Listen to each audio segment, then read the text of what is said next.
Provinsi datang untuk siapa? Ya, kalau masyarakat punya pernyataan, saya mendukung. Saya mendukung karena saya diangkat oleh rakyat. Kalau rakyat mau, saya juga harus mau yang rakyat mau. Kalau rakyat tidak mau, saya juga tidak mau. Jelas ya?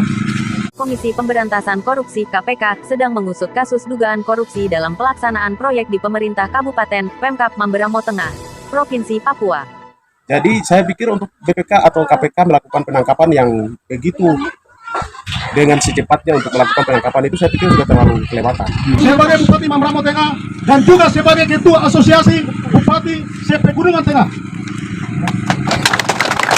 saya akan ada sama-sama dengan rakyat. Karena provinsi ini datang untuk rakyat.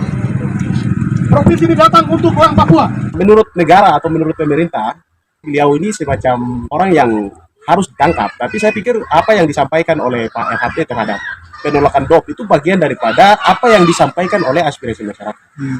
Seharusnya apa yang disampaikan oleh RHP itu bagian daripada negara demokrasi untuk melakukan peninjauan dan bagaimana menyelesaikan persoalan-persoalan ini secara baik. Pernyataan ini saya minta kepada Ketua DPR segera disidangkan, dibuat dalam sidang untuk menetapkan, dan aspirasi ini harus diteruskan sampai tingkat pusat.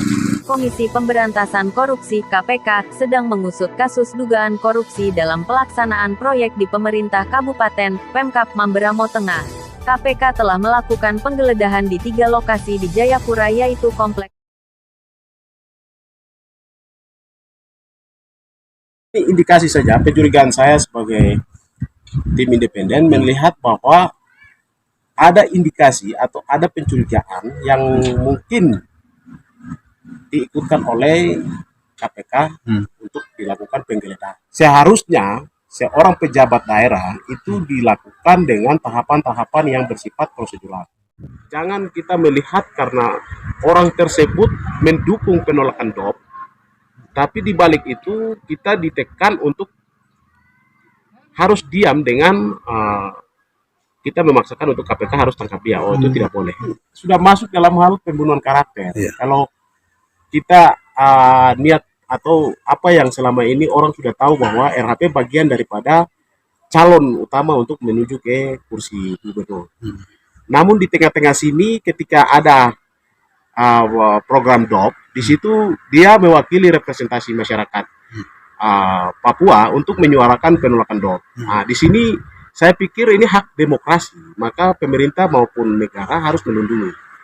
Nah, di sini ketika ada itu penolakan DOP, tiba-tiba ada saja KPK yang datang langsung menetapkan dan melakukan penggeledahan.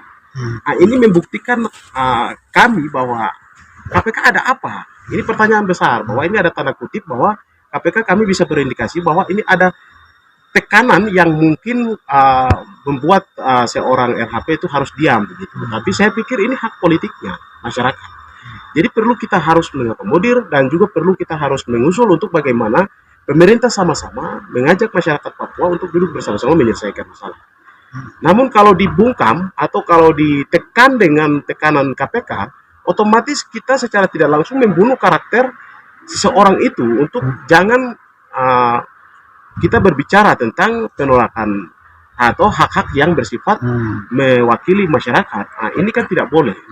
Saya minta kepada pemerintah pusat maupun KPK atau lembaga-lembaga yudisial, kita coba berpikir bagaimana untuk menyelesaikan masalah Papua dengan persoalan-persoalan yang awalnya mungkin bisa selesai, tapi kita lebih memperkeruh dengan keadaan-keadaan ini. Mesti harus diluruskan dengan baik. Kalau bisa tidak ada indikasi lain yang mencurigakan kami sebagai masyarakat Papua, dan juga saya sebagai forum independen menilai kalau hal-hal seperti begini ini kan ada indikasi lain. Lembaga hukum harus dia menegakkan hukum, tidak tebang pilih. Dari Sabang sampai Merauke dia punya hak berpolitik dan hak berdemokrasi dan hak hukum terhadap hak prerogatif seseorang harus dilindungi.